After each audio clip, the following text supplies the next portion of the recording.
Yena mondo miamosi ni misawa janeno mano mar Kala TV en tarik 26 dwe no mano mar adek higa 2026 geno ni riyo makare kendo wang' jowi mano mar Kala osebedo ka kelo ni mor kamora mora ma irangie. Nyinga Nelly Achieng Ndhine jaloko mar Bella Achieng antiere ka gi sani mar mondo mi akel ni weche go mago manyien mag diro dichieng. Gimitimo ibedo koda nyaka giko to bende inyalo tudori koda achiel kachiel e yor tudruok mar Facebook kama yudo kanyo achiel kachiel Kala TV live. Bende YouTube wantiere e kind kuonde tudruok mago mamoko. Kamora mora ma intie arwaki ni machiegni. Wedo kanyo ni jalup jatend piny Kenya Kithure Kindiki ogolo kwayo ne oganda duto te ka achiel kod rowere mago mantiere pacho kae mago mabende osebedo kamanyo tije oko mano mar piny Kenya mar mondo mi gibed motang' kendo gipenje penjo mago mawinjore e kinde magimanyo kit tije maket koda mano.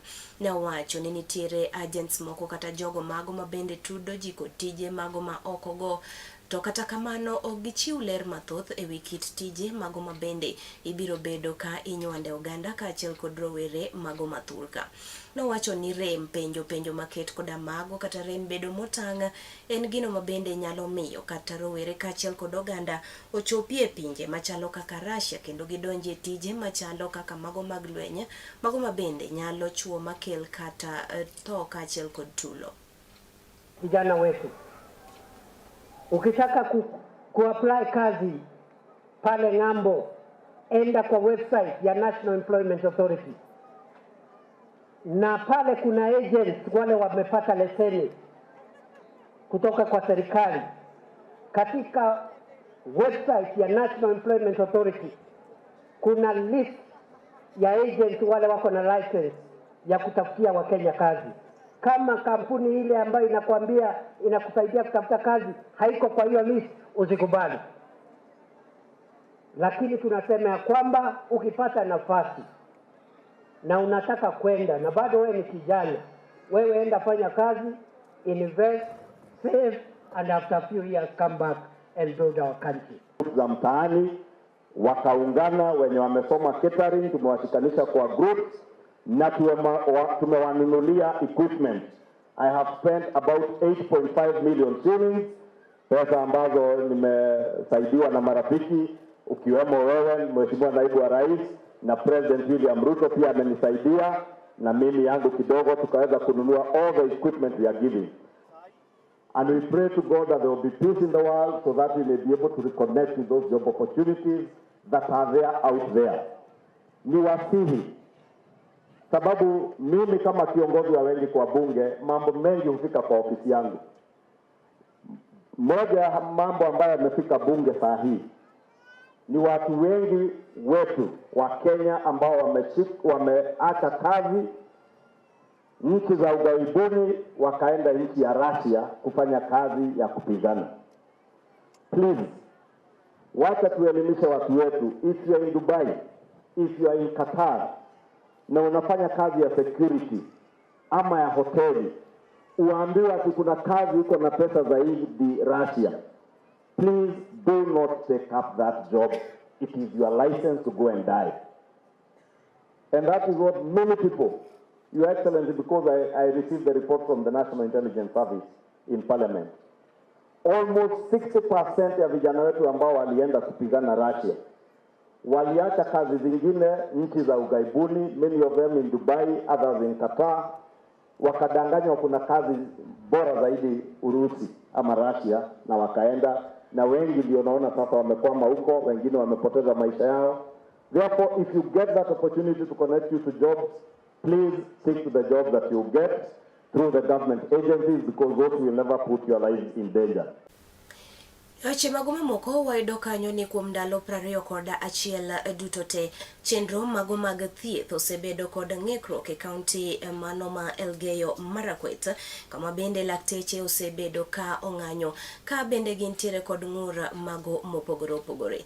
Lakteche go kane loso e wi gino ma bende ok gisebedo ka gichwalo chenro go mago mag tije ne oganda mawuok Elgeyo Marakwet, ne gilero ni gintiere kod ng'ur kaka ne gidwaro mar mondo mi ober lwasi gi mano mar tich omed gi lemo ka achiel kod neno ni singo duto te mago mabende ne osingnegi ochopo kare.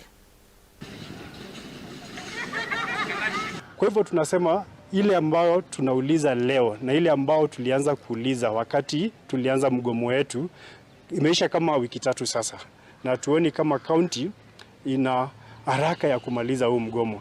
But nothing has happened up to this point, and that is why we are on strike, and we have said we are not going back to work until those issues are sorted out. Otherwise, we will be on strike over and over for the same issues. It does not even make sense. You cannot be going back to the streets for the same issues for 2 years. If you can ask yourself, for the last 21 days we have been on strike, how many people have died? How many revenue this county have actually lost per day? It's into millions. When the issue is supposed to address, it's not even more than 50,000 per month. If there is any increment on, if he actually does those promotions, like the job group S promotions and the resignations. As a union, we are also here to push back those injustices meted against our members, and we are saying enough is enough. And we want to ask the residents of Elgeyo Marakwet to make their governor accountable, to make him responsible, so that akuwe governor wa raia, si wa kuumiza raia. Waringo nyake kaunti mano Mabungoma kocha kama bende wayudo kanyo ni jodak e kaunti mano Mabungoma sani to koro nyalo bedo kod fuongruok to ka bende piny owacho mano ma kaunti Mabungoma ka achiel kod mano mamalo ne jonyiew masinde go mago manyasani mago ma bende goyo picha ma idendo ni CT scan. Okang' makama en mano mabende geto bero chenro go mago mag thieth kendo bero yore go mago mag yango tuoche mantiere del. Masinde go gin mokwongo mabende ne ochwale od thiedhno kod piny owacho e kaunti no. Igeno ni gin mago mabende biro bedo ka duoko piny tinga mago ka achiel kod thuolo ma jotuo tiyo godo ka gidhi e counties mamoko kata ute thieth mago mag ji giwegi mar mondo mi gimany chenro go mago mag thieth.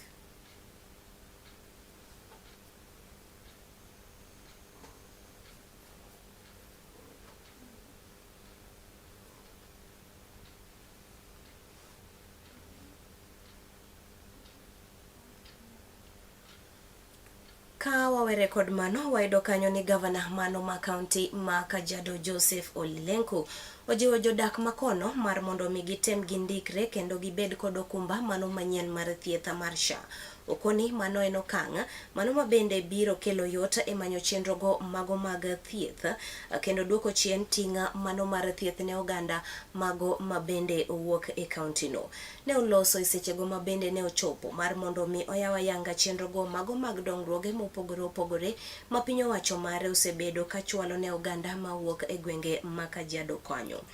Bende ne wacho ni bedo kod okumba mano mar SHA en mano mabende biro bedo ka kelo yot ne jogo mamanyo thieth. Huduma za hospitali zetu watu wengi wanaenda kutafuta huduma pale, so hiyo ndio itakuwa mradi yetu ya financial year ijayo ili tuweze kuimarisha maneno ya afya. Lakini mnajua bima ya afya ya SHA, ukienda pale bila hiyo bima unalipa, lakini ukienda ukiwa na bima inakulipia. Tunaona sasa zaidi ya 10,000 cubic meters ama hata zaidi inapatikana kwa sababu ya maji yetu ya Ndakaine kutoka Nairobi. Maji inatoka hapa mlima ya Ololaiza, maji inatoka Kiserian Dam, maji inatoka kwenye maboholes ambazo tumeziweka solar ili wananchi wapate maji. Kawarango wechego mago mag koth wayudo kanyo ni koth mapek ma osebedo kadhi nyime mburore gwenge mopogore pacho kae yangore ni odhi mana nyime kelo midhiero mathoth ne oganda jo Kenya to onge ber moramora mano mabende okelore kata okelo ne oganda jo Kenya. Nyaka gie sani kaluwore kod migawo no mano mar obila yangore ni ji mago mabende romo 88 osewito ngimagi e pacho kae kaluwore kod koth mano mabende osebedo ka mburore e pacho kae. Ka bende migawo mar obila chielono bende oyango ni nitiere oganda kata familia mago mabende romo 2,690 duto te mago mabende osedar kendo osewuok e miechgi ka giringo pioula mano mabende oseyuero gigegi ma odarogi kuondego magidakie. So far, the total number of people who are displaced are more than 4,500 displaced by the raging waters. Today, we've managed to rescue 90 people from the raging flood waters. Kila siku mafuriko yameingia kwa nyumba, vitu tumeka juu kidogo vinaanguka, unga zinamwagika zinaingia ndani ya maji. Hata shule zilifungwa kuanzia wiki iliyopita. Jana ndio watoto wamerudi shuleni na leo, lakini bado maji yako mengi. Hata ukiangalia sehemu za shuleni bado kumekatwa, hizo barabara zimekatika, watoto nao pia kuvuka wanavuka na shida. We will not allow the floods to interfere with the everyday life of the people here. And therefore we are going to construct dikes to ensure that water flows to the water bodies that are near here. Eweche magoma moko warengo nyake kaunti mano Nakuru kocha kama bende wedo kanyo ni jatendwa keini mano mawuoke kaunti mano Nakuru miluongo ni Liza Chelule ogolo siema kata kwayo ne rowere mago mawuok e kaunti no mondo migitem gibed motang' moloyo to ikinde ni mago mabende josiasa wuotho koni kod kocha ka gisero ombulu ne ikruok ne yiero maduong' ma itimo e pacho kae higa mano manyien. Liza wacho ni rowere owinjore obed motang' wira ni inyalo ti kodgi e yono ma ok ni kare kod josiasa go mar mondo migi sia tulo. Ne oloso i kaunti mano Nakuru kono sama bende ne ochopo mar mondo mi osir rowere go kod omenda mago mabende ginyalo bedo ka gisiro godo ohenni magitimo. Mpango ya pesa mingi sana katika serikali yetu. Kuna ya Nyota, kuna ya Women Enterprise Fund, kuna ya Youth Enterprise Fund.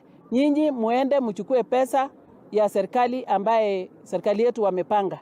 Vijana wakipatiwa fedha kama hii, hakuna siku utamuona kwa barabara, hakuna siku utaona akitupa mawe, hakuna siku utaona akipiga mzazi. Tumekuwa tukifanya kazi ya kuweka nyuki, that's the beekeeping apiculture. So this is our second beneficiary, this kwa Women Lab. Kwa leo tumeweza kulisave cheki 70,000 ambao tunaweza kununua mashini ya kutoa asali na tuweze kuunda vitu zingine, the product valuable for the beekeeping. So tumeshukuru sana the Women Lab for this year. Ametuizishikia mkono sisi tuanze kikundi, tumefurahia sana. Haga mumuya Janel Markala TV kikidhima bor pod nitiere weche mamoko mapoda ikoni.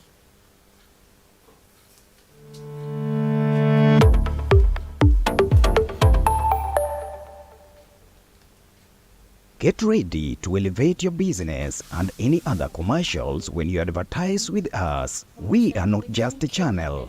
We are your gateway to the peak, for we give you the precision and desire to your commercials. Let us be your partner in success, broadcasting your message to thousands of our viewers. Contact Color TV today and let's make the magic together.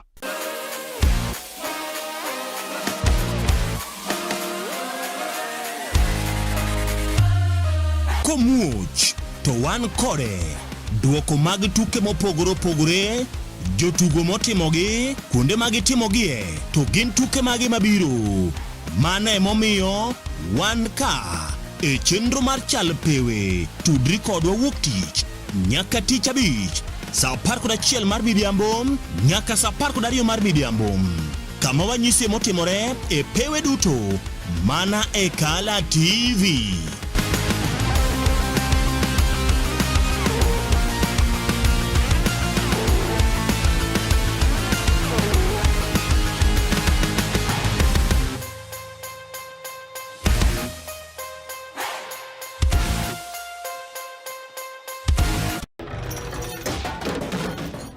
Bedo kod odiochieng' marabora e sikunde ka iduogo pacho, yud thuolo mar kweyo pachi kendo bedo gi mor e chenro mar Bang School.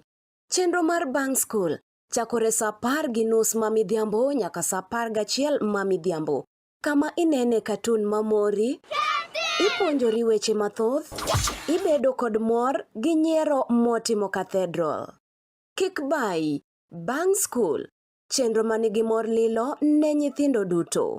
Kala TV, machiegni pacho ma e odwa.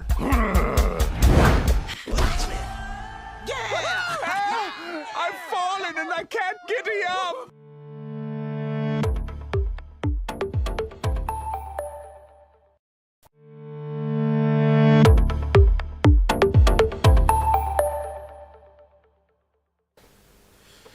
Machiegni kendo wadhi nyime. Wayudo kanyo ni sikunde duto te mag piny owacho mag primary mayudore kaunti mano ma Lamu sani to koro wachore ni onge kod nyamruko kata buses mag skul. Gini mabende osemiyo jopuonjre kaachiel kod jopuonj kod buses kata nyamruko e kindego mabende gidwaro mar mondo mi gichwal chenro mopogore opogore oko mar skul kanyo ma oting'o tuke kaachiel kod chenro mag somo. Kane uloso e sacha yawa yanga tukego mag ng'wech e sikund jopuonjre mano ma Mpeketoni, spika mar od bura ma Lamu Aza Mbakar ne obedo kod buok ka bende ne wacho ni noreno thoth jopuonjre kane chopo e nyasi maket koda mano ka gitiyo kod apiko. Gino mabende wacho ni keto ngima jopuonjre kanyono mano mabende ok owinjore moloyo to jopuonjre go mago manyiri. Owacho ni ber ka bende migawo mano mar somo orango midhiero maket koda ma kendo ochwalo sikunde kata ochwalo buses e sikunde mago mag primary mago mabende yudore gwenge ma Lamu kono.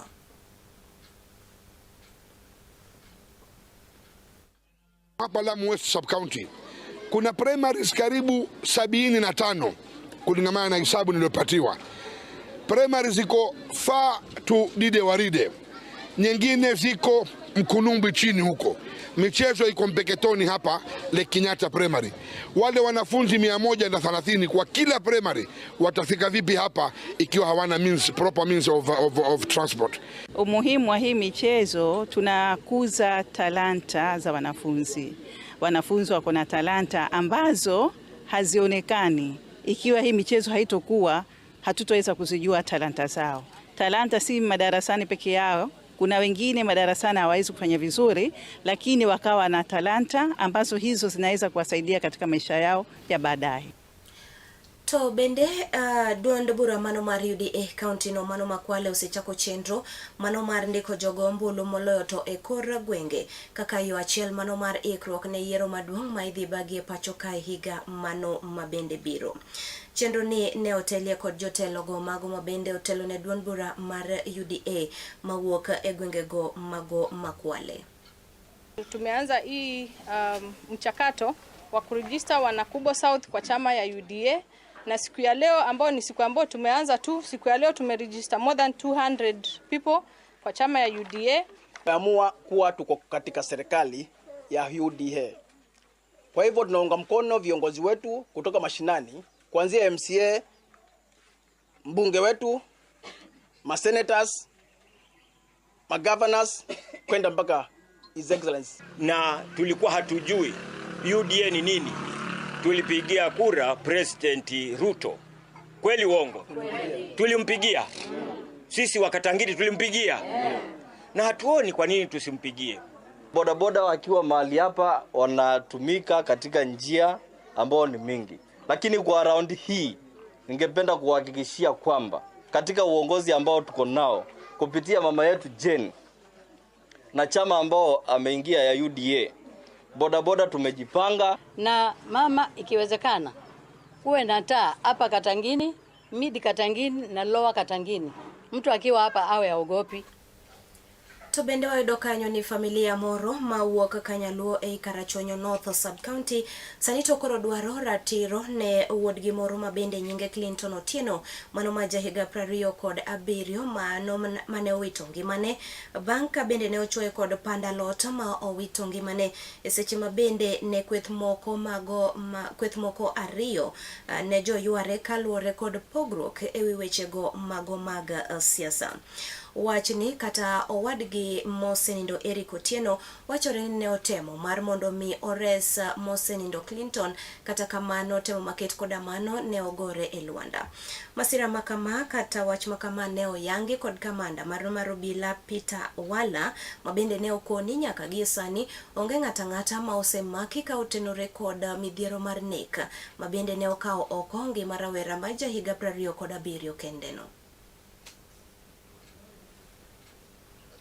The customers who are there were taking their drinks, were joined by another group that came. They were 4 in number, and another group of 4 customers came in, and thereafter ensued a conflict that arose from political matters, because there's a group that is aligned to one aspirant and another one to another different aspirant. So when they met, the other group felt more superior, wanted to show that they are more superior than the other. However, they accommodated each other. They sat together, enjoyed whatever they were doing, and then thereafter, the owners of the premises decided to let them move out. The DCI is up to the task, and we are progressing. The family, we feel very bad, we are very sad, but we are trying to carry on. Currently, we have serious financial burdens, though we are carrying through, so whoever can come in and help, we'll appreciate. Apart from that, I have just a little message to the youth. Let us just try. It is not all problems are solved through violence. Sometimes you just talk out your way when there is a problem. Na tunaomba tu wale ambao walifanya hizi makosa zote, sheria ichukue mkondo yake. Sisi zote ni watu wa familia moja. Na kwa nini sasa wajukuu wanaanza kuona kama kuku? Serikali, mko wapi? Na mnajua mahali hizi pombe inakunywa na mwenye wanaendesha, alafu mwenye bar ambapo hili kitendo litendeka katika business yake, huyo anastahili iwekwe ndani mara moja. Yena mundo miyamaka gikanyo janino mara Kala TV kata kamano tudriko dako molo kanyo sapar abiro kelo ni weche mamoko mag podho chieng' ka kelogi mana eyono machuok. Oriti masani nyenga Nelly Achieng' Ndine, jaloko mara Bella Achieng'.